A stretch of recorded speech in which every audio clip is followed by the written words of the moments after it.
It started as a barbed wire fence.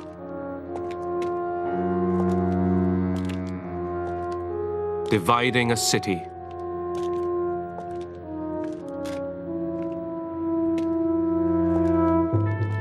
Imprisoning its people.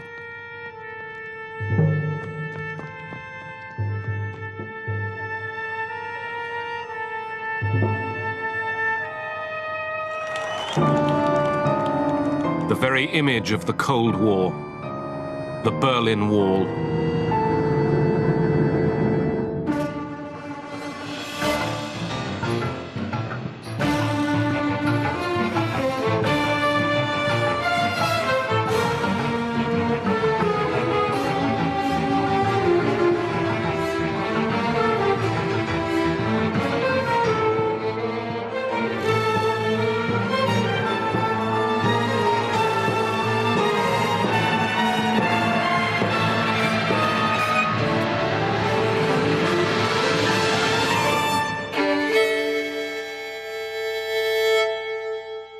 Raise your right hand. Memphis, Tennessee, March 1958.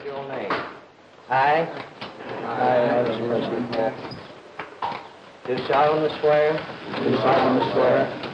That I will bear true faith and allegiance. I will bear true faith and allegiance. To the United States of America. To the United States of America. Give us a room with a view of the beautiful Rhine.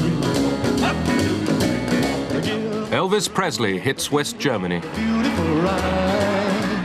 well-known guitarist has come to bolster NATO forces, in particular a 3rd U.S. Armored Division tank unit. I got those hot 2, 3, 4 occupation GI Blue. West Germany was NATO's front line along the Iron Curtain. Since 1955, the Americans had been training a new West German army. Some thought that could mean a German finger on NATO's nuclear trigger. German rearmament brought back nightmares for many Europeans, above all for the Russians. The new weaponry alarmed East Germany, the German Democratic Republic. Die DDR hat ja nun versucht, verschiedene Angebote zu machen, eine Nuklear... The GDR made various offers to prevent the nuclear armament of West Germany. vorzubeugen, aber sie hat da... But it found no response, no echo. Und darum fühlte sich die DDR... The GDR felt directly threatened by tactical nuclear weapons. taktischen Atomwaffen fühlte sich bedroht. It accepted that the Soviet army, stationed on GDR territory, also should arm itself with tactical nuclear weapons. Mit taktischen Atomwaffen. Berlin, deep in East German territory, was under the joint occupation of the former wartime allies. Now in West Berlin, 12,000 British, American and French soldiers were surrounded by 500,000 Soviet and East German troops. Western rights of access were protected by four-power agreement.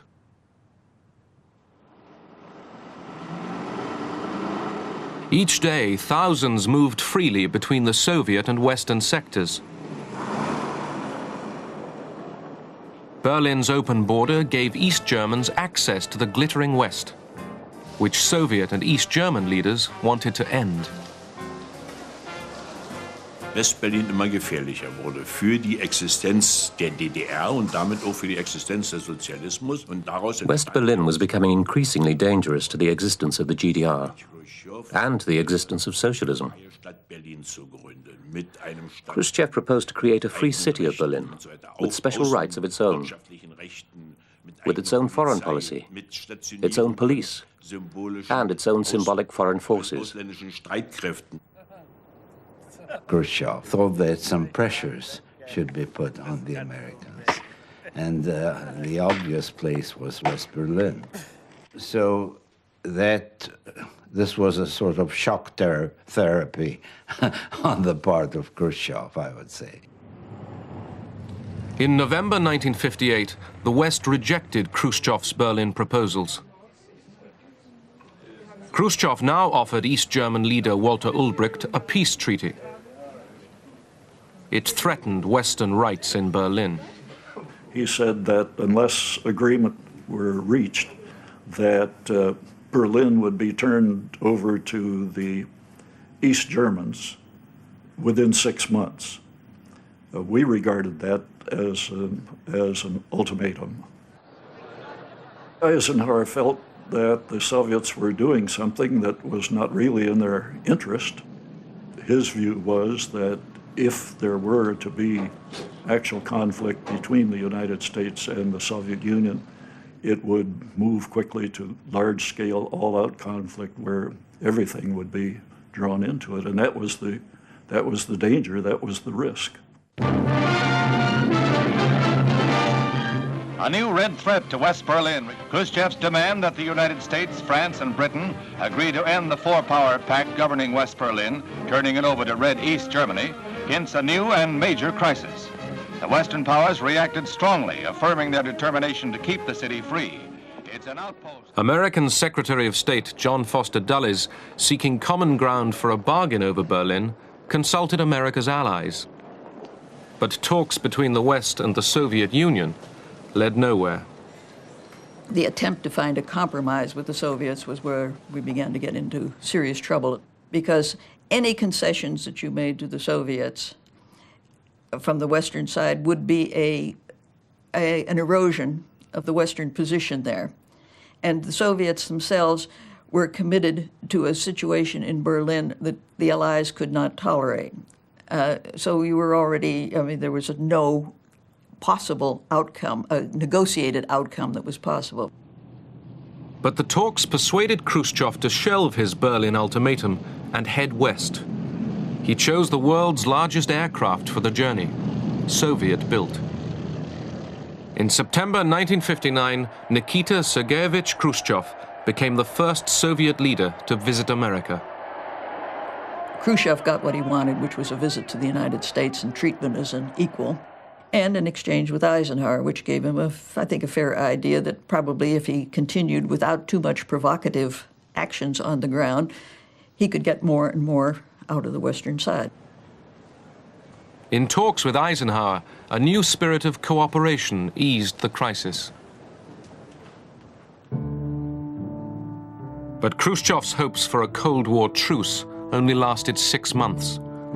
On the eve of a grand peacemaking summit in Paris, an American U-2 spy plane was shot down in Soviet airspace. Khrushchev was enraged. Но для этого что требуется? Не летайте вы в Советский Союз, не летайте вы в социалистические страны. Уважайте суверенитет и знайте границу. Не знаете границ? Ударим.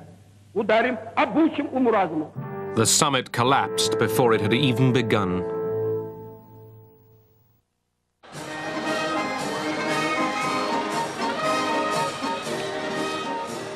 In 1959, East Germany celebrated 10 years of socialist achievement. Walter Ulbricht, party leader, boasted of rapid industrial progress and of a socialist democracy that Germany had never known before.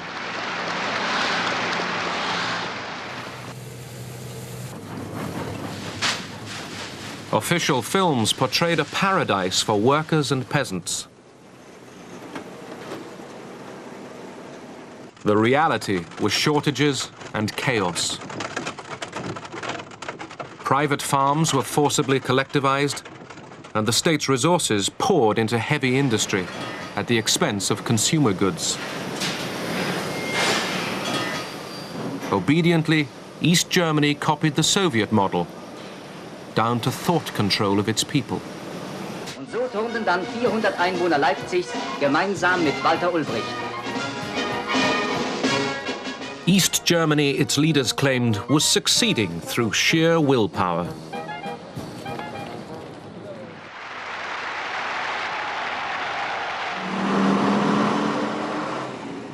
But in spite of hard work and enthusiasm, only Soviet support kept the economy going.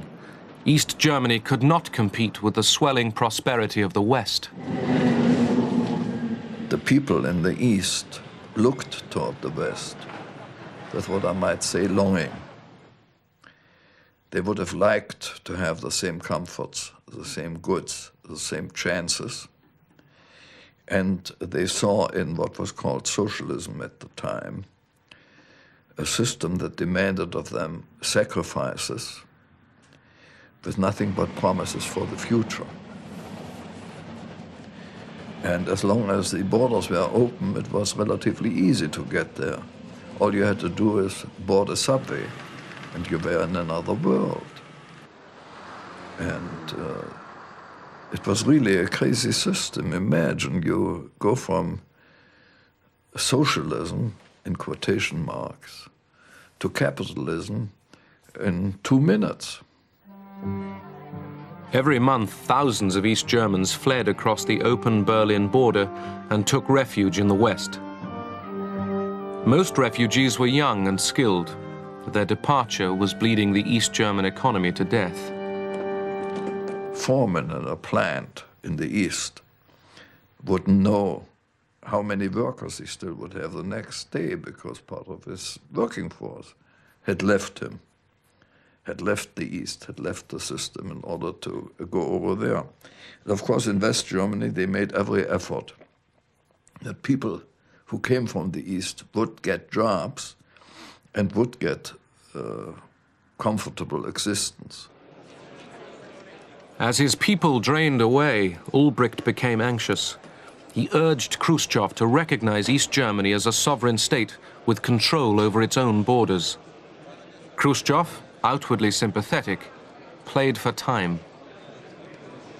Diese Idee eines separaten Friedens mit der DDR wurde mehr lanciert von Ulbricht. The idea of a separate peace treaty with the GDR was put forward mainly by Ulbricht, who wanted to bind the GDR into fixed treaties and link it politically with other countries.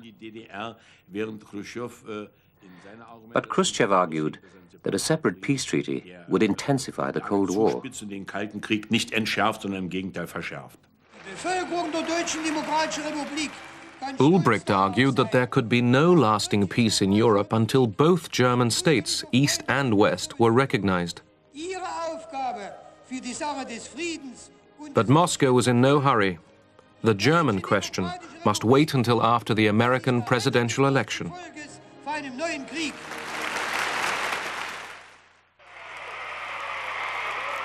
John F. Kennedy took office in January 1961. He had campaigned for a more vigorous American foreign policy. I don't think the communists are about to collapse. I believe we have to build strength.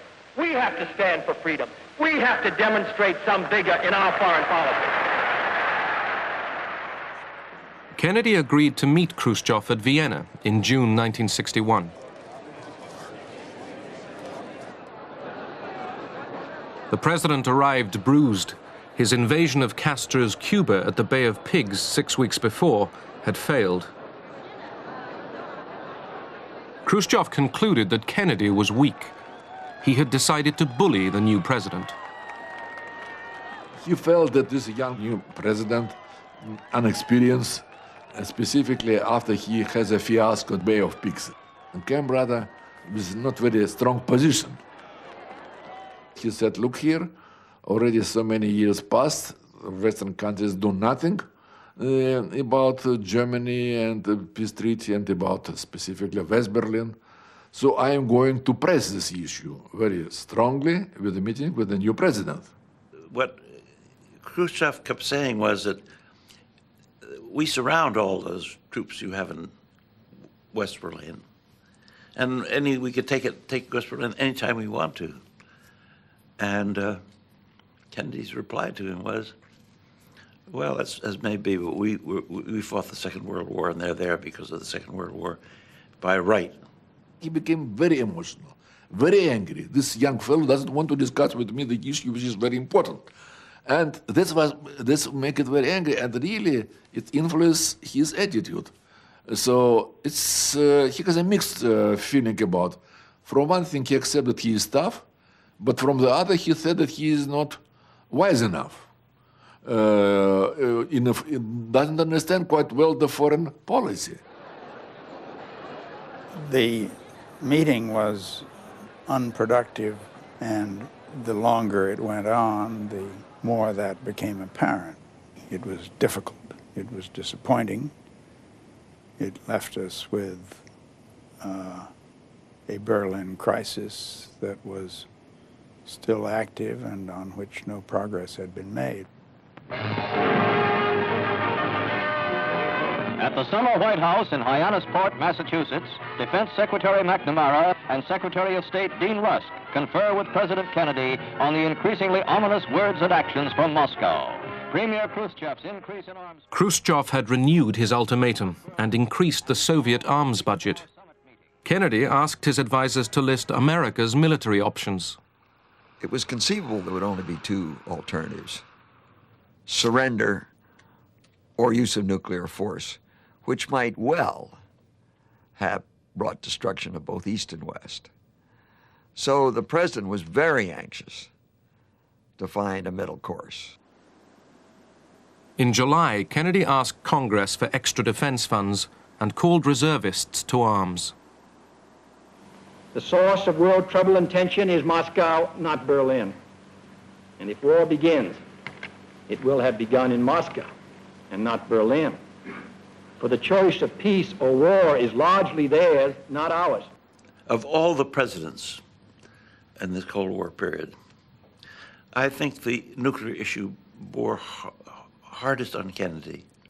He took it very seriously, and he was sometimes afraid that the good Lord had put him on earth to start a nuclear war, really. And he was not about to get out of Berlin, no matter what it took. It would be a mistake for others to look upon Berlin because of its location as a tempting target. The United States is there. The United Kingdom and France are there.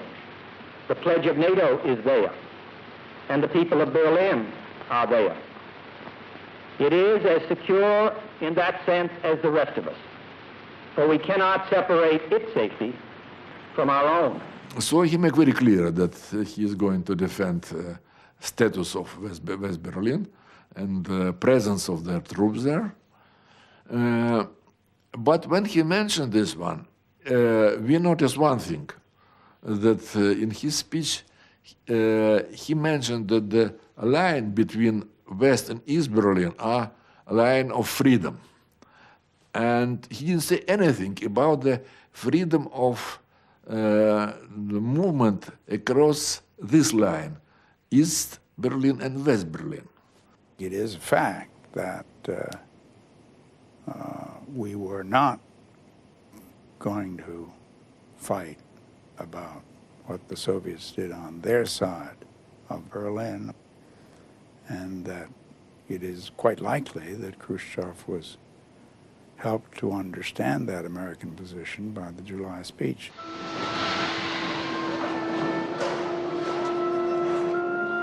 As the Berlin crisis darkened, the flow of refugees became a torrent. Fear rose that East Germany might collapse, pitching NATO and Soviet forces into conflict. Everybody knew that something is going to happen. Not necessarily only from the atmosphere, but for weeks, thousands and thousands of people have come across. And everybody realized that in some way or another, East Germany will have to react. By July, the East Germans were desperate. They begged the Soviets to let them stem the flow. Заявление Ульбрихта в беседе с нашим послом говорило только о следующем. Ulbricht indicated to our ambassador that they were fed up with the promises we'd given them to sign a peace treaty and take control. Promises which had been made in 1958, 59, 60, and again in 1961. Ulbricht said that all these promises did was to stimulate the population drain. Either we had to act or stop talking about it.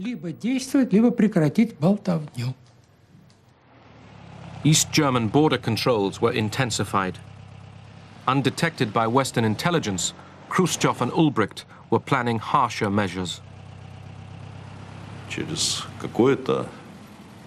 Sometime later, a reply came back from Moscow. But Nikita Sergeyevich Khrushchev agrees to the closing of the border with West Germany and with West Berlin, and suggests the necessary preparations should be carried out. The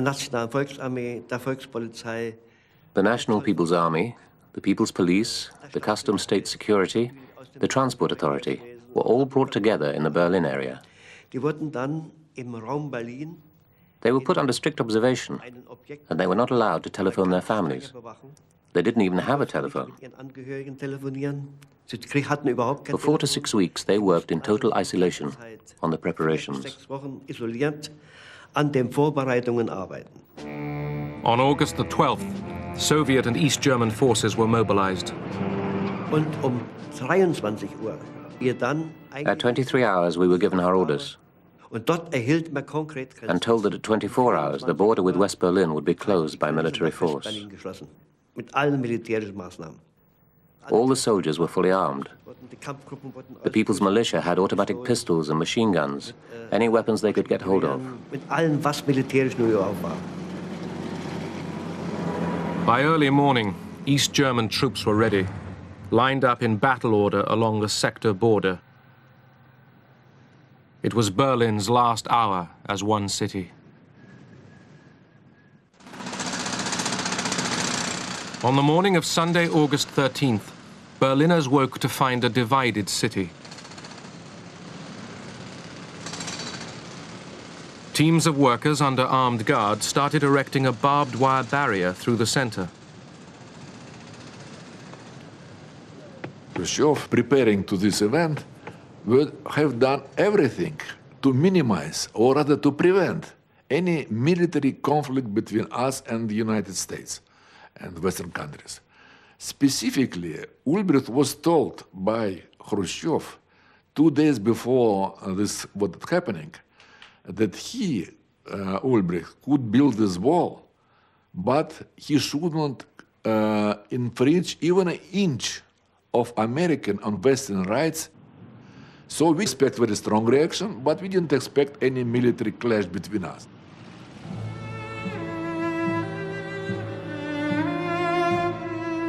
The barrier split Berlin. Families were torn apart. My father actually woke me up and said, you know, they closed the border. It was incomprehensible. You know, it was so strange.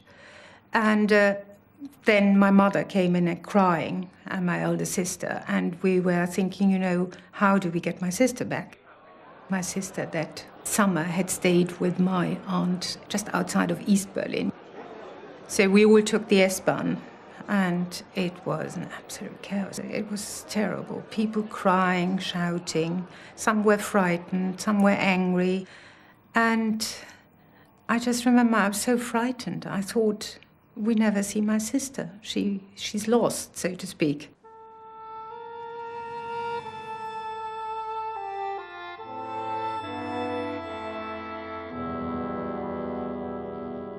A pitiful old woman timidly walked up the 3 stairs to one of these trapos and said, when is the next train to West Berlin? Because all these people hadn't heard. The first news was at midnight over the East Berlin radio, and these people came to the station thinking they could go to West Berlin.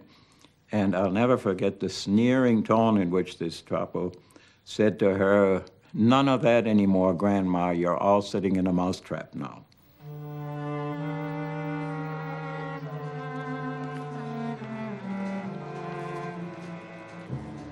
Die Menschen waren ganz anders drüben, haben zwar geschimpft auf uns. The people were swearing at us. We felt we were simply doing our duty, but we were getting scolded from all sides. Und wurden dann von allen 2 Seiten Westberliner beschimpft. The West Berliners yelled at us, and the Eastern demonstrators yelled at us. We were standing there in the middle. There was the barbed wire, there were us guards, West Berliners, East Berliners. For a young person, it was terrible. Sie bitte bis hinter das sowjetische Denkmal zurück. Sie bitte für unsere Anordnungen verständlich. The anger of West Berliners boiled over. They demonstrated against the division of their city.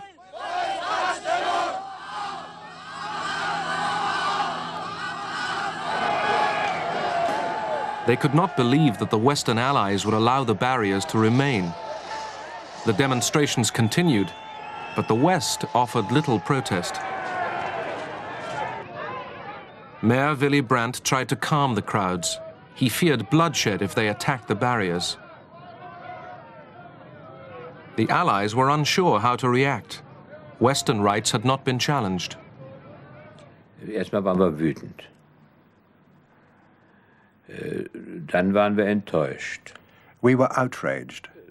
Der Bürgermeister hatte nicht mal geschafft, and also disappointed. Die Kommandanten dazu zu bewegen. The mayor didn't manage to persuade the Allied commanders to make even a small protest. Auszusprechen. People were not clear what exactly was going on. It was almost 12 hours before it really registered that this was going to be a total sealing of the inner sector borders. Nobody was quite sure what to do about the subject, what exactly was the scope of it. The focus of all of the planners had been on the threat, the possible necessity of having to take military action to block a Soviet move on Berlin. And here suddenly everybody was relieved to find out that the Soviets had found a way to resolve their problem with the refugees in a way that did not affect Allied rights. For the Allies, the closed border stabilized the tense Berlin situation. It was ordinary Berliners and their families who paid the price. In East Berlin, one soldier saw his last chance to escape. Dann war die 14 Uhr, habe ich meine Gruppe eingeteilt. At 2 o'clock, I assigned tasks to my soldiers. I was in front, and I spread the others out so that it wouldn't look suspicious. Nobody noticed anything. From 2 until 4 o'clock, I was thinking about the situation and wondering what was the right decision. I would have to leave my parents and my sister. Finally, I took the decision. I jumped over the barbed wire at 4 o'clock. Then I was in the West, and they received me with a great cheer. I was the first.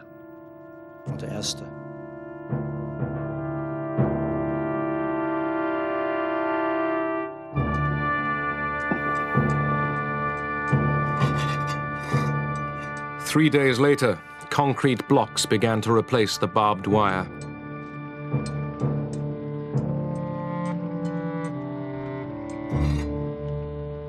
Along the sector boundaries rose the Berlin Wall, carving the city in two.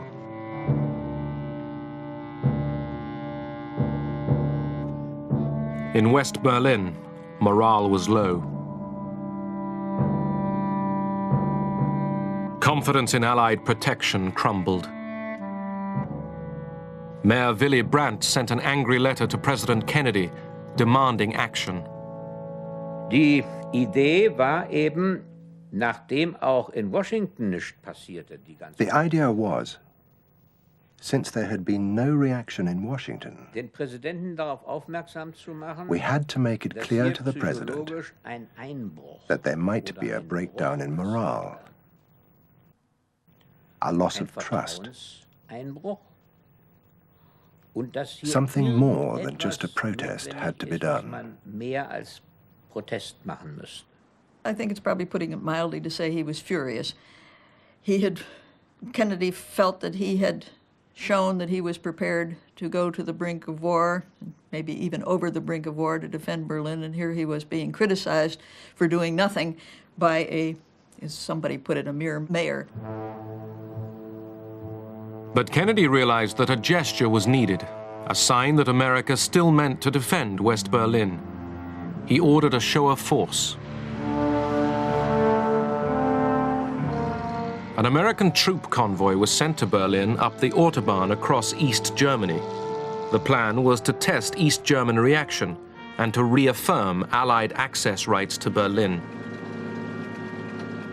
The Americans were stopped and counted. They waited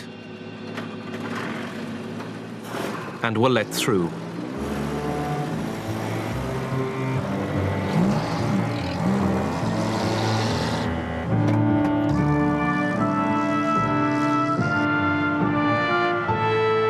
The troops arrived safely.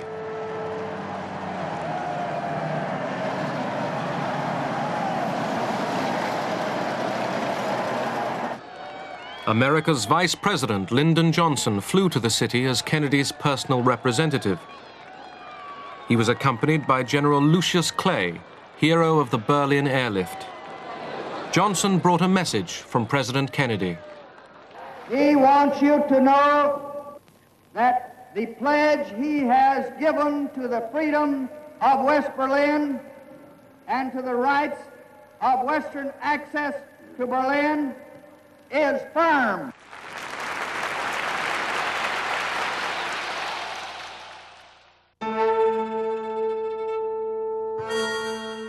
In the east, people risked death to flee through the last chinks in the barrier.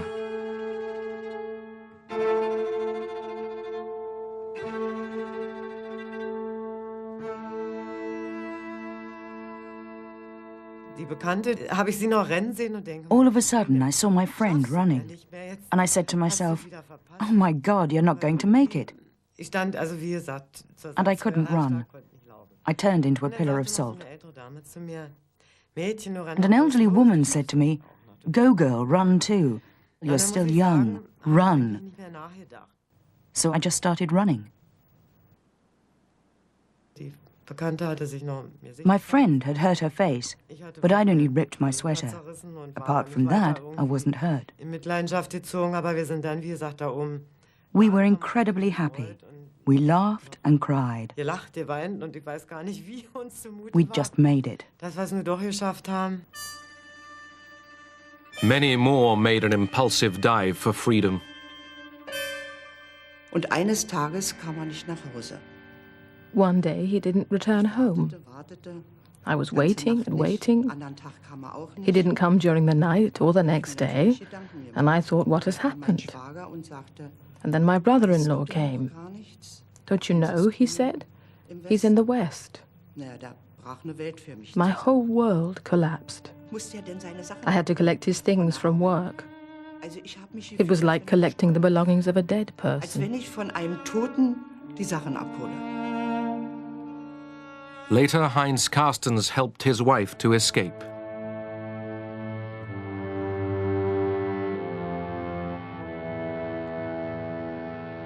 Where the border ran down the middle of the street, windows overlooked the west.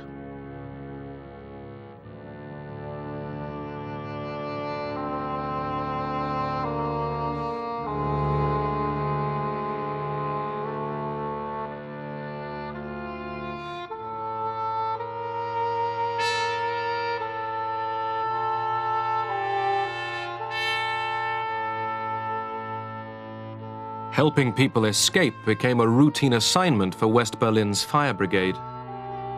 Nachher so, das spielte sich so ein, dass Leute springen wollten und Türme. It became the custom that people who wanted to escape, people who wanted to leave, would throw little pieces of paper out of the windows into Bernauer Strasse. Die Nummer, die The number of the building, the floor, the window. Second or third window was written on it, and the time, for example 10 o'clock, that they wanted to jump. Here are perhaps the most dramatic scenes ever to come out of Berlin. Tossing belongings from the window of an apartment overlooking the western border and freedom, an escapee is prepared to jump to safety into a net held by police and firemen of West Berlin.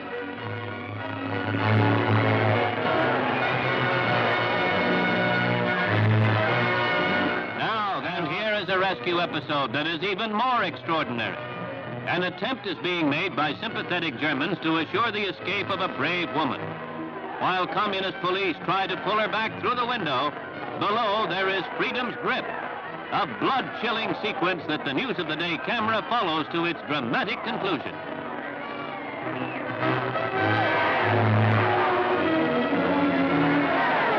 She's safe at last. The East Germans blocked even this last loophole.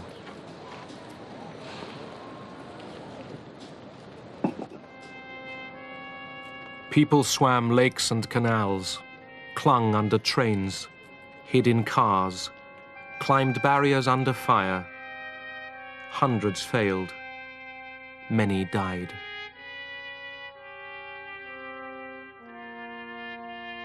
Despite the human suffering, East Germany justified the wall as a bulwark of peace. When the barbed wire was put up, the main argument was that peace had been saved. It wasn't a question of domestic difficulties. Ulbricht drew a veil of silence over the economic problems. They talked always of the anti-fascist barrier. That's how it was officially described, the protective bulwark. They did it as a necessity. And I thought, what kind of system is it that can only exist by keeping them with force in their own bailiwick? And the wall was the actual symbol of a defeat, of inferiority.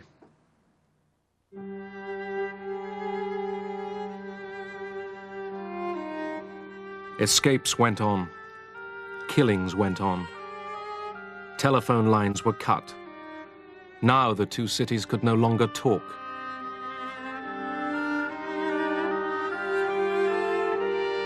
At the few Allied crossing points, tension was high. In October, an American diplomat was stopped by East German guards as he was crossing to visit the theater in East Berlin. The Americans decided to make an issue of it and assert their right to free movement in Berlin. Lucius Clay was back on the scene. Clay's calculation was that the Soviets were responsible for East Berlin, not the East Germans, and he was determined that the Soviets would recognize their responsibility there. To test East German reaction, Clay ordered armed American soldiers to escort vehicles back and forth across the border at Checkpoint Charlie. He once told me, he said, I learned early in the game of dealing with the Russians, if the Russians understand one thing, and that's force, that's strength. You must never negotiate or deal with the Russians without having a position of strength. To underline his point, Clay moved tanks up to the checkpoint.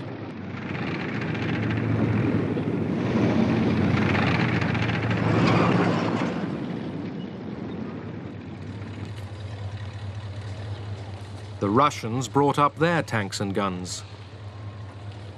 The two sides faced each other barrel to barrel. The telephone rang in the command post. He said, let me speak to General Clay. I said, he's not here. Who is this? He said, this is the military police officer at Checkpoint Charlie. He said, holy Christ, he said, the Russians have rolled in here in force. He said, they've got tanks. He said, the balloon's getting ready to go up. He said, the defecation is about to hit the fan. The situation was dangerous.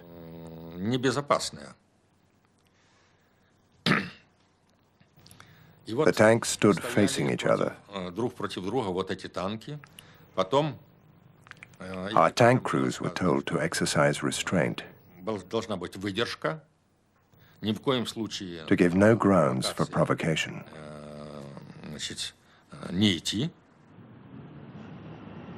The dead seriousness of it became more intense with each hour. The Western forces went on alert, Strategic Air Command went on alert, NATO went on alert, troops were being cranked up around the world, and one never knew if the intensity of the situation in Berlin escalated, where would be the next sore point. Khrushchev ordered the commander of Soviet troops in Germany that if the West used force, they should respond with force.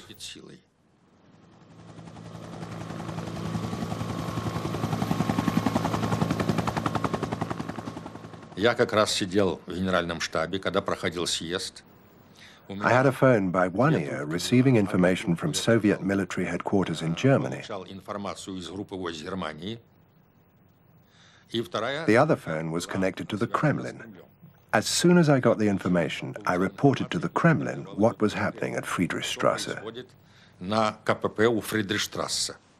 President Kennedy had sent a message to Khrushchev through a new private channel that had been established only a month earlier for a back channel between the White House and Khrushchev, and that President Kennedy had asked Khrushchev to take the first move. The Americans sent a message. It said, in order for us to move our tanks without losing face, you should move your tanks back to a certain distance. Our tanks stood 200 meters from the Americans. The lead Soviet tank cranked up his engine and backed up some 5 or 10 meters, and we received instructions to have the American tanks to withdraw exactly the same distance. Это не тот, как говорят, случай, чтобы... It wasn't a good enough reason to start a war. Khrushchev himself said, we're not unleashing a third world war because of Berlin. The Americans realized that too. Да и американцы понимали. The soldiers pulled back, but the wall remained.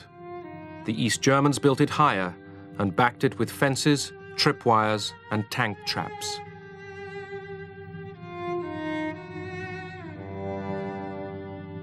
During the first year, 50 Germans died trying to cross to the west. One of them was 18-year-old Peter Fechter. The Americans gathered, the soldiers gathered on one side, not doing anything.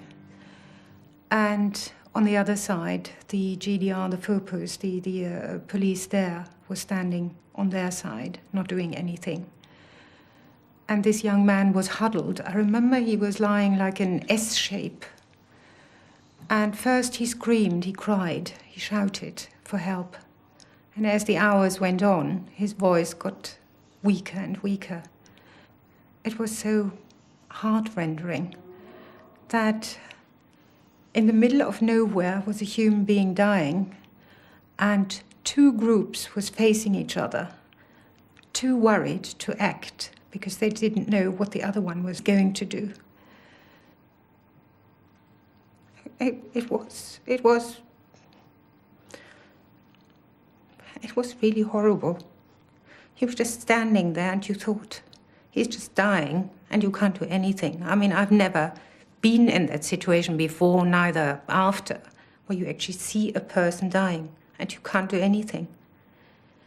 And I'm sure everyone else around me felt the same.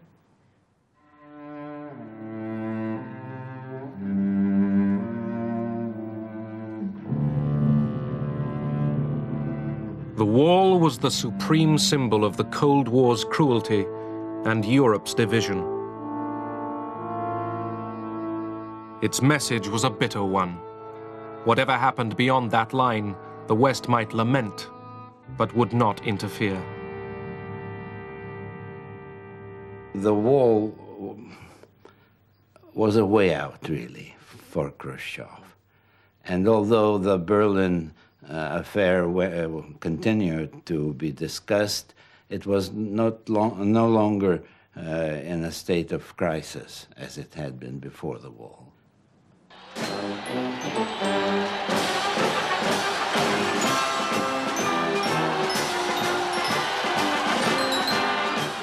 In 1963, President Kennedy visited West Berlin.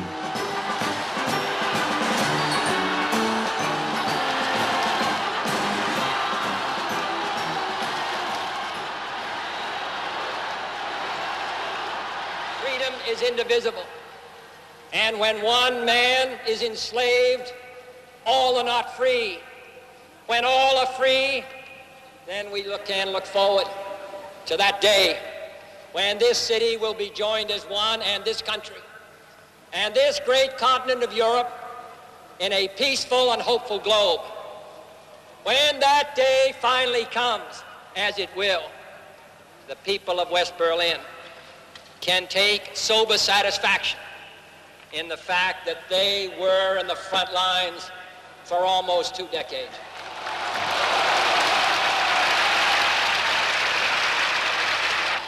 All free men, wherever they may live, are citizens of Berlin.